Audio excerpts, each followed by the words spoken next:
అందరికీ నమస్కారం అండి. ఈరోజు నేను చేయబోతున్న వీడియో ఏంటంటే జనరల్ టాపిక్‌గా చేయబోతున్నాను. అదేంటంటే ఆడవాళ్ళు గురించిన వీడియో అండి ఇది. ఎవరైతే సోదరీమణులున్నారో వాళ్ళందరికీ నమస్కారం అండి.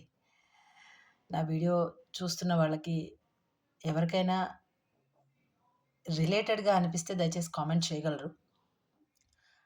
మాక్సిమం అందరి లైఫు ఇలాగే ఉంటుంది. ఏం పెద్ద మార్పుండదు. కానీ మనల్ని మనం సంతోషంగా ఉంచుకోవడం ఎలా అంటే గనక ఆహ్, కొద్దిగా కష్టతరమైన పనే. కానీ ట్రై చేయొచ్చు. ట్రై చేయకుండా మాత్రం కష్టమని కొట్టి పారేసి వెళ్ళిపోకూడదు. ఇంకొకటేంటంటే, మనం పుట్టిన దగ్గర నుంచి మన జీవన సమయం అయిపోయే వరకు ఎవ్వరో ఒకళ్ళ దగ్గర ఆధారపడుతూనే ఉంటారండి. ప్రతి ఒక్కళ్ళ జీవితం ఇంతే. ఇలాగే ఉంటుంది. ఇంకా ఎక్కడో ఉంటారు. కొంచెం ట్రై చేసి, ఏదో ఒకటి సాధించాలి అని ట్రై చేసి కొందరు ఫెయిల్ అవుతూ ఉంటారు. కొందరు సక్సెస్ అవుతూ ఉంటారు. అలా ముందుకు వెళుతూ ఆహ్, ఫ్యామిలీకి కొంచెం హెల్ప్‌ఫుల్‌గా ఉంటూ, ఇంకా కొన్ని కొన్ని చోట్లయితే సింగిల్ పేరెంటింగ్ ఉంటుంటారు. లేడీస్ కావచ్చు అట్లా. వాళ్ళైతే పాపము చూసుకోవడం చాలా కష్టంగా ఉంటుంది. మొత్తం భారమంతా వాళ్ళ మీదే పడుతుంది. సో, అట్లా ఒక్కొక్కళ్ళకి ఒక్కొక్క రకంగా ఉంటుంది. కానీ మనము మనకి సంబంధించినట్లు కాకుండా ఆధ్యాత్మికంగా అని కూడా చెప్పకూడదు. లెక్క ప్రకారం చెప్పాలంటే గనక ఫస్ట్ ప్లేస్ తల్లికే ఇచ్చారు కదండీ! ఫస్ట్ ప్లేస్ తల్లికి. అంటే ఈ భూమండలంలో మొదటి స్థానం తల్లి. స్త్రీకి ఇచ్చారంటే ఎంత గొప్ప స్థానం అండి మనకున్నది. ఆ స్థానాన్ని ఈ మధ్య కాలంలో కావచ్చు, ఒక ఒక 25 ఏళ్ల నుంచి కొంచెం అన్ని మార్పులు వచ్చేసి, మేము సమానం, మీరు సమానము, మేము మీకంటే ఏం తక్కువ, ఇట్లాంటి మాటలన్నీ వస్తున్నాయి. ఇట్లాంటి మాటలన్నీ రావడం వల్ల ఒకళ్ళని చూసి మరొకళ్ళు, ఇంకొకళ్ళని చూసి మరొకళ్ళు ఇలా తయారవుతున్నారు. అంటే మేము సాధించకూడదా అండి? మాకు స్వేచ్ఛ లేదా అండి? అంటే అస్సలు తప్పు కాదండి. స్వేచ్ఛ ఉండాలి, సాధించాలి, సక్సెస్ అవ్వాలి, కలలు సాకారం చేసుకోవాలి. తప్పే కాదు. కానీ అందరూ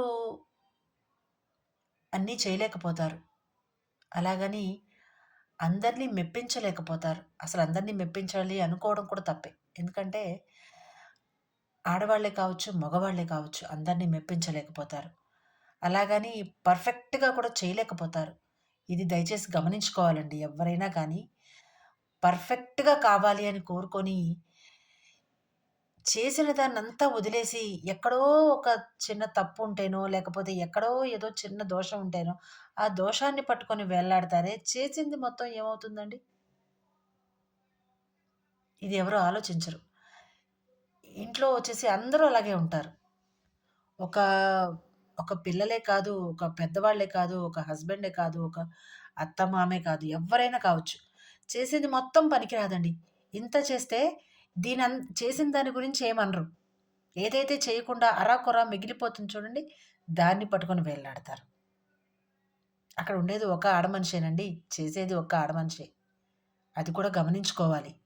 అండ్ ఇంకొకటి ఈ మధ్య కాలంలో మేము మీతో సమానం కాదా అని అంటున్నారు. సమానం కాదండి. సమానం కానే కాదు. ఎందుకంటే సమానమైతే గనక భగవంతుడు మనల్ని కూడా మగవాళ్ళుగానే పుట్టించాలి కదండీ! ఆడవాళ్ళుగా ఎందుకు పుట్టించాడు? ఆడవాళ్ళు మగవాళ్ళ కన్నా కొంచెం ఎక్కువ. ఎందుకంటే బలంలో కావచ్చు, ఓర్చుకునే గుణంలో కావచ్చు కొంచెం ఎక్కువ. ఇది అందరూ చెప్పే మాటే. మీరు ఇందులో చెప్పేదేంటండి కొత్తగా? ఇది ఇప్పటివరకు అందరూ చెప్తూ వస్తున్నదే. మీరు కొత్తగా చెప్పేదేంటంటే నిజంగానే ఏమీ లేదండి. కొత్తగా నేనేమీ చెప్పట్లేదు. కాకపోతే నా వంతుగా నాకర్థమైంది నేను చెప్తున్నాను. కొంత చెప్పాలంటే గనక మనం సమానం కాదండి. కొంచెం ఎక్కువనే చెప్పాలి. ఇంకా వాళ్ళకి, మాకు స్వేచ్ఛ లేదా? లేకపోతే వాళ్ళకన్నా, మగవాళ్ళకన్నా మేమేమాత్రం తీసిపోమంటే, తీసిపోవాల్సిన అవసరం లేదు. మనం మగవాళ్ళు లాగా మనం మనం గనక ఆహ్, వాళ్ళకేం తక్కువ కాదు అంటే భగవంతుడు మనల్ని మగవాళ్ళుగానే పుట్టించేవాడు. కానీ పుట్టించలేదు. మనల్ని ఆడవాళ్ళుగానే పుట్టించాడంటే గనక మనము కొంచెము వాళ్ళకన్నా తేడా. అంటే మనం వాళ్ళకన్నా కొంచెం డిఫరెంట్ అయిన పర్సన్స్ కదా! సో, ఆ డిఫరెన్స్‌ని భగవంతుడే మనకి ఇచ్చి భూమి మీదకి పంపించినప్పుడు, మనం వాళ్ళతో ఎందుకు పోల్చుకోవాలండి? అంటే స్థితి ఉండి పాపం చెయ్యవలసి వచ్చిన స్థితి వేరు. సింగిల్ పేరెంటింగ్ ఉండి పాపం చేసుకోలేని స్థితి ఉండి, అలాంటి వాళ్ళు ఓకే. ఒప్పుకోవాలి. బట్ అందరూ మేము సమానము, లేకపోతే మాకు స్వేచ్ఛ వద్దా? లేకపోతే మమ్మల్ని మాకు ఆహ్, ఏమంటారు ఫ్రీడమ్ ఇవ్వరా? బట్టలు సరిగ్గా వేసుకుంటేనే ఫ్రీడమా అంటే గనక కాదండి. మనిషిని చూస్తే చెయ్యెత్తి దండం పెట్టేలా ఉండాలి. అబ్బా! ఈ మనిషితో ఒకసారి స్పెండ్ చేస్తే బావుండు అనేలా ఉండకూడదు ఆడపిల్లంటే.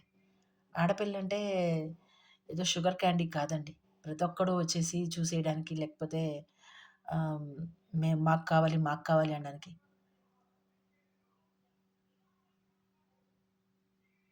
ఆమె ఒక అమ్మ. అమ్మాయిలోనే అమ్ముంది అంటూ ఉంటారు అందరూ. ఆమె ఒక అమ్మ.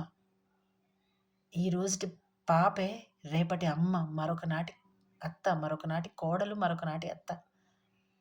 ఇకపోతే అమ్మ అనుకున్నాం కదా! అమ్మ గురించి అనుకున్నాం కదా! అమ్మ గురించి అందరూ ఒకేలా ఆలోచిస్తారు. కానీ అందరు అమ్మలు కూడాను ఏ బిడ్డ దగ్గరైనా ఒకేలా ఉండాలి. అది బిడ్డ కావచ్చు, కోడలు కావచ్చు, లేకపోతే మరో ఇంటి అమ్మాయి కావచ్చు, మరో ఇంటి కూతురు, లేకపోతే మన కూతురి ఫ్రెండ్, లేకపోతే మన కొడుక్కి ఫ్రెండ్ అట్లా. లేకపోతే మన ఇంటి అల్లుడు. హూఎవర్ ఎవరైనా గాని అమ్మంటే ఎవరితో అయినా అమ్మలానే బిహేవ్ చేయాలి. అది అత్తమ్మ కావచ్చు, అమ్మ కావచ్చు, పిన్ని కావచ్చు, హూఎవర్ ఎవరైనా సరే అమ్మంటే అమ్మలాగే బిహేవ్ చేయాలి. తేడాతనం చూపించకూడదు. అందుకే అమ్మని గొప్పగా చూపించారు మన పురాణాల్లో కావచ్చు. ఇప్పటివరకు అమ్మ స్థానం అనేది చాలా గొప్ప ప్లేస్. ఈ వీడియో కనుక అందరికీ నచ్చితే లైక్, షేర్ అండ్ సబ్స్క్రైబ్ చేయగలరు. ఈ వీడియో కొంచెం లాంగ్ అయిందండి. చూసి ప్రయత్నం చేయండి.